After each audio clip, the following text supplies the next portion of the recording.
sang bi leeral jamonoy tay jile sang bi omal dundu tay jile loolu moo jur am loolu moo jur xam-xam yow konte li nga moom dunu am. أعوذ بالله من الشيطان الرجيم بسم الله الرحمن الرحيم. Celui qui se lève le matin pour chercher la connaissance la trouvera à la porte de sunu sang bu tedd bi Mawlaya Seydi Mouhamed El Cheikh. La leçon la plus importante que l'homme puisse apprendre de nos jours est que l'ignorance existe, mais qu'il dépend de nous de la transmettre en connaissance. Et la transmettre en connaissance revient à écouter les enseignements de sunu sang bu tedd bi Mawlaya Seydi Mouhamed El Cheikh.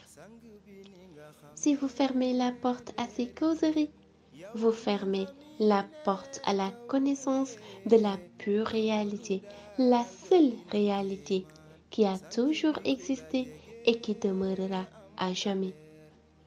Une réalité salvatrice incarnée par un être qui est pour toutes les créatures, celui qui calme les douleurs.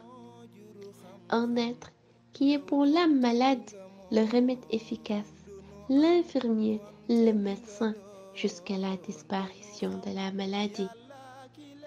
Un être qui est le protecteur des abandonnés, le guide vers le chemin de la félicité de ceux qui errent vers des chemins épineux, la barque, le gué, le pont pour ceux qui désirent accéder à l'autre rive, la rive lumineuse. Un être qui incarne tout et qui symbolise la lampe de ceux qui ont besoin de lampe en cette période sombre. Donc, le seul véritable voyage de nos jours, ce ne serait pas d'aller vers de nouveaux paysages, mais d'avoir les yeux toujours rivés vers cet être extraordinaire qu'est sunu sang bu tedd bi et vers ses enseignements lumineux.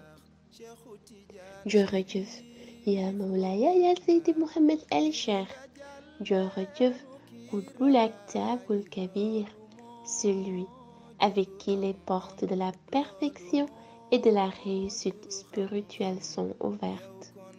Assalamu alaikum wa rahmatullahi ta'ala wa barakatuhu.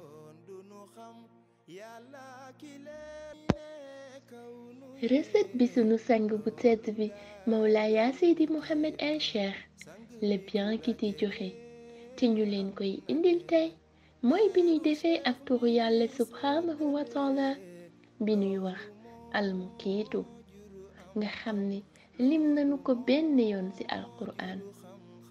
ñaan bi nag dangeen di def fatiha ñetti yoon yaa mukiitu téeméeri yoon maanaam 100 fois. soo leen defee loolu ngeen daldi ko tëjee ak ñetti peru salaatul fatiha. soo leen pare ngeen daldi ko ëf ci kaasu ndox daldi ko jox xale walla mag boo xam ne am na ay caractère yu mu bëgg changer ci moom walla ay jikko yu ñaaw yi mu bëgg defaraat ngeen jox ko mu naan ko avant muy ndékki. ci lu tolloog diiru juróom-ñaari fan ngeen koy defal ñaan boobu juróom-ñaari fan yu toppalante. boo leen ko defalee muy xale boobu walla mag boobu dina ko dimbali mu mën a tegu ci yoonu njub. fekkee aussi dafa amoon jikko yu ñaaw dina ko jàppale itamit mu mën a vraiment rafetal jikko yooyu ci moom. dimbali ko mu mën a raxas lépp lu ñaawoon ci moom daldi koy soppi ci barke Mawlaya Cheikh Ahmed Tidiane Chérif radiyallahu ta'ala anhu. Assalaamu aleykum. Cheikhu Tidiane Chérif yaa nu booleek sang bi ngir mu leeral sunu